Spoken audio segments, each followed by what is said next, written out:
Hey y'all, it's Andrea with Sucs For You in Houston, Texas, and ouch, I just poked myself on a plant. Let's try that again. So one thing I've been enjoying quite a bit lately is propagations and walking around all my different pots and going on a propagation hunt. So that's what this video is about today.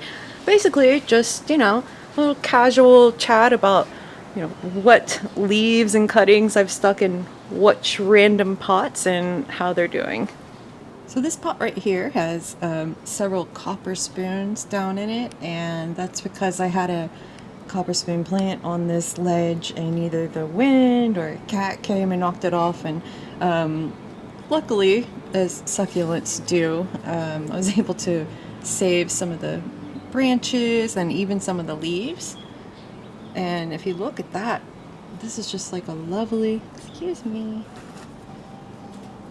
this right here is just a lovely, full, leafy leaf propagation. And I love copper spoons, and you don't see them around too much. Well, I personally haven't lately, but I find that even though they're slow to propagate, they do really well once they get going. And down here we have some more. This whole pot right here is just we'll call it the potpourri of propagations and cuttings, and I just wound up sticking a bunch of random stuff in here. As you can tell, very random. We have Kalanchoes, aloe. This was a cutting of a Kalanchoe a friend sent me. And then, yeah, like a lot of little random leaves down in here. Look at this copper spoon propagation is doing really well. It's got 3, sorry, let's get down in there. There's 1, 2, and then one you can't really see underneath. And look at that leaf. And this has been in here for like 7 months or so.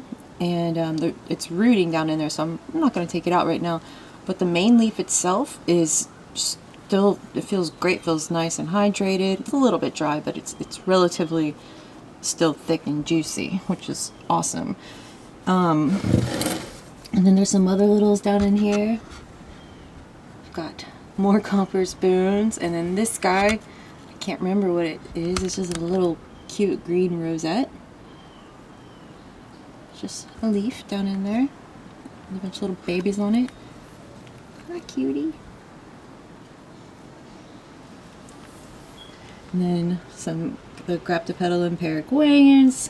I told you it's a very random pot.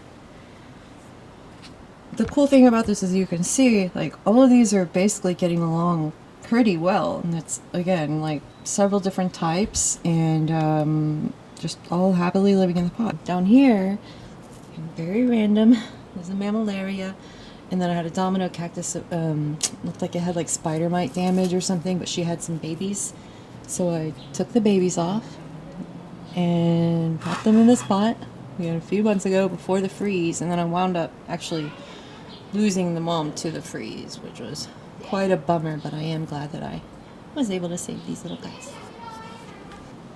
And in this pot, with this tall, beautiful, fuzzy Kalanchoe Beharensis, it's Beharensis minima.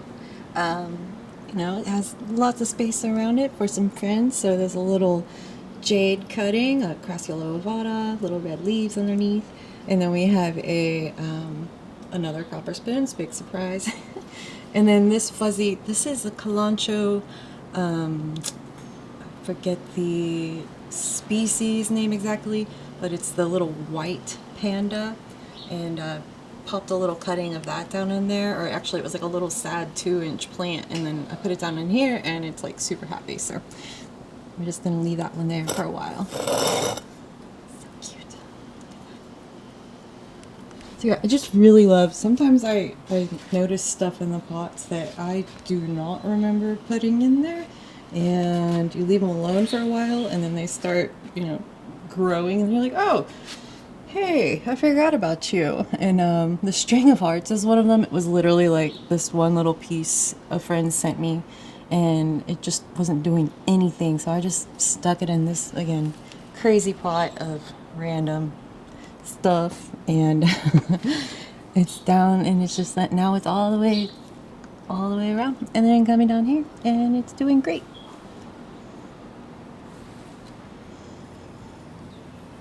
And wouldn't you know it, here's more copper spoons. And these are all leaf propagations, and these took forever to grow. These are probably, oh gosh, 3 years old. And look at them, they're big and they're beautiful, and they're just on their way to becoming lovely full-size plants. These are the Graptopetal and Paraguayans propagations from that video that I made demonstrating like how to water them and stuff, and they're just doing so good. There's my little deer from my great granny, and it's like 1 by 1 inch, so it's perfect to like show you, you know, it's a little baby deer for scale. And these are seedlings. These are Anacampseros, and they're basically full grown now, and they're doing quite well all together. Some of the key lime pie plant, and then these 1, 2, 3 are what I was able to salvage from my seedling, my Euphorbia polygona seedling. It had some arms on it, but the main body died in the freeze, and you know, it was getting to a good size, probably 3 inches, maybe 3 inches tall. So that was sad, but those guys look good, and you can even see that green right there, that's some new growth. And I have checked, and they do have some little roots, so that's good news. And over here, I think you guys know this by now, Kalanchoe, Orgealis, copper spoons, all leaf propagations. And the cool thing about these is, you know, sometimes they'll only grow from the tip as far as in a leaf propagation and succulents, but these guys, they will grow from pretty much any part of the leaf. And makes it a little bit weird to pot, a little bit awkward, but I just lay them down and, you know, trust the plant that its roots are going to find the soil, and just give it minimal water, trying to avoid the plant so the leaves don't get, you know, weird or rot. What else do we have? This is another pot of fuzzy Kalanchoes, and there's some of the leaf babies down here. And then this guy, this is a leaf propagation. That's the Kalanchoe Fang. Super cute. I love the fuzzies, y'all. Here's more of the Graptopetalum propagations, and I think you can see that they're starting to get like pinks and, you know, beautiful variegation. And then there's more over here. Most of these are from the leaves, but then there's like a couple of cuttings. This was a cutting, and this was the cutting. That's actually a different one right there.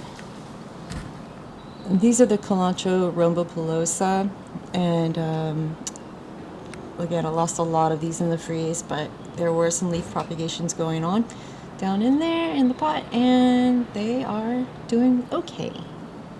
Some better than others. I'm just glad I still have some. I do try and stay on topic, but sometimes things just surprise you, and I noticed this flower, yes, that is a flower, on a Dorstinia, what I think is Houstonii. And I'll pop up the name because I'm not exactly sure if that's right, but if you guys recognize this, please let me know. And its seeds, okay, I'm going to put you back down because you're going crazy. Those seeds will actually explode and come flying out of the plant. So on like these guys and certain types of euphorbia and some other succulents, if you want to save the seeds, you have to bag them or do something to make sure they don't go flying everywhere. And that's what I do for this gal, another Dorstinia. And again, beautiful flower, purple, weird, just totally crazy. But I'm gonna go ahead and show you guys how I bag the other one really quick. So I like these little mesh gift bags, okay? And then all I'm gonna do is I'm gonna have to put the camera down because I cannot do this with one hand, but I'm gonna show you. I'm gonna go over the flower, okay? Very simple. And then I'm gonna tighten it up. Yep, just like that. And these will probably come out today. The last time I noticed the other one was about to put out the seeds. I put it on the next morning, the seeds were all down in the bag, so it was really good timing. But something that's kind of funny is, of course, I went and planted them right away. I was super excited, and like checking on them every day, seeing if anything has germinated. And then finally I got smart and I looked up the germination time for the Dorstinias, and most of them are, it said between 30 and 80 days. So I'm like, oh my god, come on, I can't wait that long. But you know, what else we gotta do? My friend Jody sent me some cuttings from her beautiful Oakland garden, the little echeveria. This one is I'm gonna blank on the name on this. It's a different plant, but I will put it up. It's succulent, and the flowers are beautiful, and it's called like a rock rose. That's not right, but it's something like that. So again, totally random, little babies down in here, and I have been kind and let a spider build her nest and stay on this golden sedum. She's not hurting anybody, but she's getting kind of messy. Missy, can you clean up your web a little bit?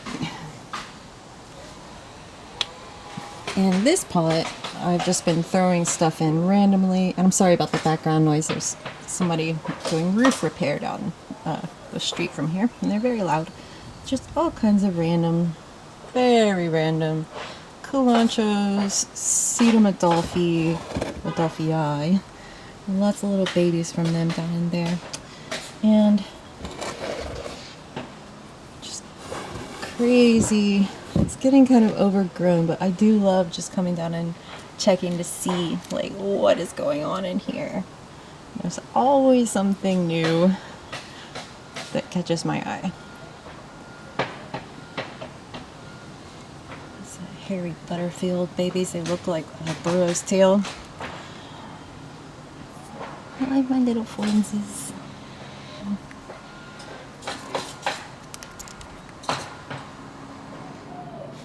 Okay guys, well that's it for this video. I just wanted to show you guys all my little random propagations and, you know, remind you that, you know, sometimes you don't have to overthink when it comes to, you know, propagating your plants or where to put them, or just put them in a pot that with a plant that's already happy, getting good light, and as long as that the cutting or the leaf itself, as I said, is fully calloused, it's probably going to be okay.